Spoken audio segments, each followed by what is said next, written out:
This week, we explored an innovative cancer treatment that Yale researchers are hoping will break new ground. Also, a team of Yalees is trying to create a breakdancing culture in New Haven. Stay tuned for these stories and more because it's your Yale, your week, and your news.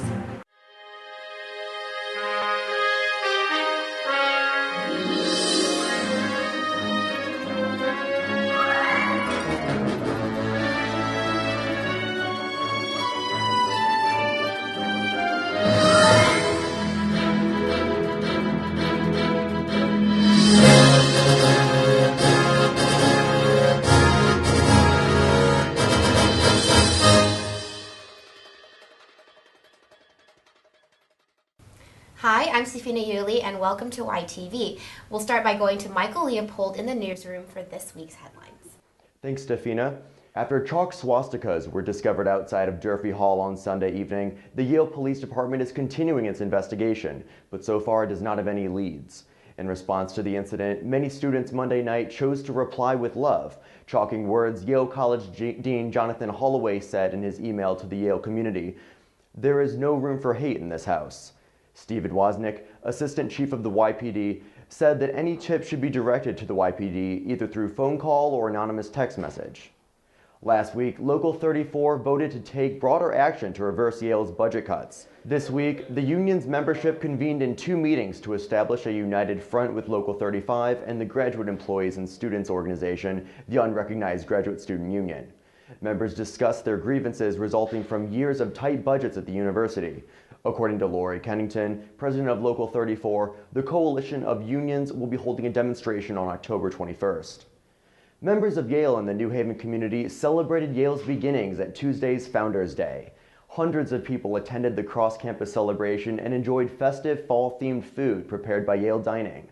Many students interviewed were initially unsure what the celebrations would entail or what Founders Day even was, but they all said they liked the idea of coming together as a community. Yale traces its origins to a charter passed by the General Court of the Colony of Connecticut on October 9, 1701. Yesterday, an email was sent out to the Yale community alerting students and faculty about a possible case of Ebola right here in New Haven. Here's a quick breakdown of the events.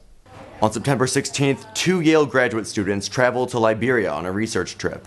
The students had initially planned to sequester themselves for 21 days upon returning from Liberia on October 4th. However, they delayed their return for a week and reversed their decision to sequester after consulting a team of senior physicians and administrators. But on Wednesday night, one of the students was admitted to Yale New Haven Hospital with Ebola-like symptoms. At 6 p.m. Thursday, President Salave sent out an email announcing that test results were negative for the Ebola virus. Nevertheless, both students will be quarantined for 21 days. On a state level, Connecticut Governor Donnell Malloy has demanded that every hospital perform a drill within the next week to ensure preparedness of hospital staff and first responders, should another Ebola case arise. Though anxiety remains high on campus, a panel held earlier today addressed this concern and assured the Yale community that risks were lower than they feared. As of October 3rd, no Ebola research was being conducted at Yale, but the School of Medicine is in the midst of preliminary vaccine work that could contribute to an effective vaccine years in the future. And in other health news, October is Breast Cancer Awareness Month. This week, YTV took a look at innovative cancer treatment research happening right on Science Hill. We go to reporters Anamika Viramani and Sophia John for more. Cancer, one of the most insidious diseases to plague the human race, has become more and more visible on the national scene. So many people have been affected by this disease, and almost everybody knows something about its devastating effects.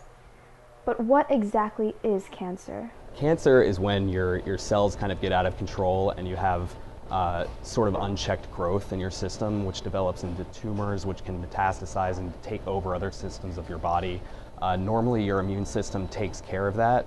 Most people actually have tumors in their body as you know it, but your immune system wipes them out immediately. A group of Yale researchers is conducting groundbreaking research in organ cancer therapy. While the timing of their new developments is simply a coincidence, their research hopes to provide a much-needed solution to our nation's pressing need for effective cancer therapies. I think what you'll find is in almost all cases, it is some sort of malfunction in the immune response. And for that reason, immunotherapy is a very important topic. Their treatment involves nanoparticles, or very small particles, that deliver medicine to targeted cells in the immune system. We work on developing different new reagents that can modulate the immune system. It's interesting because what we're doing is basically, in both cases, we're trying to kind of induce the immune system to do something that it's been starting to do wrong. So in the cancer applications, we're trying to sort of reinvigorate the immune system to fight the cancer cells, and we do that through targeting specific immune cells with our nanoparticle-based technologies. This is one of the latest developments in targeted drug delivery. In fact, Dr. Fahmi's research actually extends beyond cancer therapy. You have these different components that you can put together, and when you put them together, you assemble different things. In our case, we're assembling delivery vehicles for drugs, right, for uses in cancer and uses in treating other kinds of immune disorders. My personal belief is that the immune system is at the heart of all illness. Dr. Fahmi is confident in the effectiveness of the treatment and says that clinical trials and patents are not far off. But for now, we can be comforted by the thought that at 55 Prospect Street, the Fahmi Lab, in conjunction with several other Yale labs, is working towards a cancer-free future. For YTV, this was Anamika Viramani and Sophia John. In honor of Breast Cancer Awareness Month, the Whaling Crew and Relay for Life will be hosting a themed tailgate for this Saturday's football game against Colgate. And in other campus news, the Cerebral Addicts are Yale's newest breakdancing group. YTV sat down with several breakdancers and asked them about how they broke into the dance form. Reporters Wayne Zhang and Rebecca Faust give us the details. Ranging from belly dancing to blues to tango, Yale is home to over 20 different dance organizations, each with their own signature styles. One group striving to leave its mark on Yale's dance culture is a breakdancing team called the Cerebral Addicts. I really wanted to impress girls in high school, and I feel like that's actually how a lot of break dancers or male dancers in general get started. Me, Michael, and Daniel, another undergrad here, decided to start the organization just to start a scene that would basically support a breakdancing culture in New Haven. I think that was lacking before, and we're trying to encourage that now. Given the nature of the dance, team members have said that their team has a close yet lax dynamic. As their group has grown, they have expanded the number of performances they do and have even begun to compete in regional competitions. What brings us together mostly are the competitions, because we all have the same directive even though we have different experience levels. We're not a very organized club, we're more like a bunch of people who like to just get together and dance. We're a really tight-knit family. Beyond simply dancing, the Cerebral Addicts say that breakdancing provides them with a sense of empowerment and cultural understanding. And when I started breaking, I felt really powerful. Now it's become this way where I can express myself and speak to other people in a language that maybe they can't understand verbally, but they can understand emotionally. This is kind of a feminist plug, but there's so many just male breakdancers out there. I just think it's cool to see if I can do it. As the team continues to grow, it is eager to take on new members looking to bust a move and break it down. You really don't need any experience. We're happy to teach anyone. Anybody and anyone can do it. You just have to stick with it, and we're always hoping to have that chance to inspire others. On behalf of YTV, this has been Wayne Zhang and Rebecca Faust. Tomorrow, the Cerebral Addicts will head to Princeton to compete in an annual breakdancing jam. And some athletes break it down on the dance floor, but some are at risk of breaking it on the field. A recent study by Harvard and Boston University found that college football players report having 6 suspected concussions and 21 so-called dings for every diagnosed concussion. The discrepancy is largely due to an incentive to ignore head injuries and not report them to the coaches. Reporters Lily Rivkin and Nicole Daly explore this troubling issue. In a world where athletes are becoming stronger, faster, and more agile, the technology and medical awareness that keeps them safe is bound to play catch-up. Currently, the rising frequency of concussions due to sports is alarming. But the question remains, why are these injuries so often ignored and underreported? It's not immediately obvious except for the symptoms. And I mean, I guess a player can lie about the symptoms, because he wants to keep playing. Which makes it harder for training staff and for the medical team to determine if they have one. Players don't want to leave the game, and neither do fans or the media.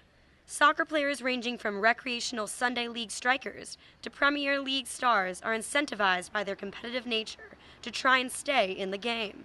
Having to perform in games in front of coaches, feeling that there's a lot riding on the game and you don't want to miss out or go out of the game.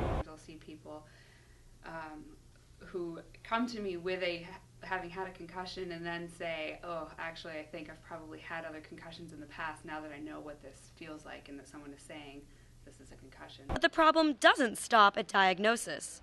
Even teams like those at Yale, who afforded the best technology and training staff, still seem to falter in their ability to deal with head injuries.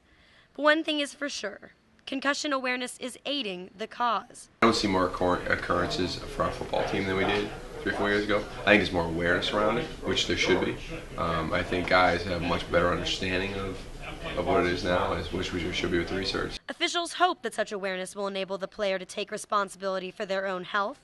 Sports like football and soccer are fast-paced games in which even the most talented referees might miss a head collision. There's just inherent flaws in our ability to recognize those symptoms for a coach or an athletic trainer to be able to pick up on that and recognize if it happens. So it's probably important to have a lot of people at the sidelines to be able to say, oh my gosh, that impact may have led to a concussion. Let's ask the athlete. What's done as coaches is that you stay within the confines of what the requirements are, and I think we're tackling better now than we did 4 years ago. I think guys are getting through practices with less occurrences and less opportunities to have occurrences for helmet-to-helmet contact. Currently, 78% of concussions occur during games as opposed to practices. However, reported concussions in the NFL have increased by 21% due to the new wave of concussion awareness. From YTV, this has been Lily Rivkin and Nicole Daly. Last week, U.S. Senator Chris Murphy convened with medical experts calling for a federal response to the alarmingly high rate of concussions. And that's it for us tonight. We'll see you next week. For now, we give you a few highlights from Yale's very first Founders Day. Thanks for watching. It's your Yale, your week, and your news. Oh! Happy Founders Day, everybody. Happy birthday, Yale. It's great to see so many students, faculty, staff, all having a good time together out here on cross campus.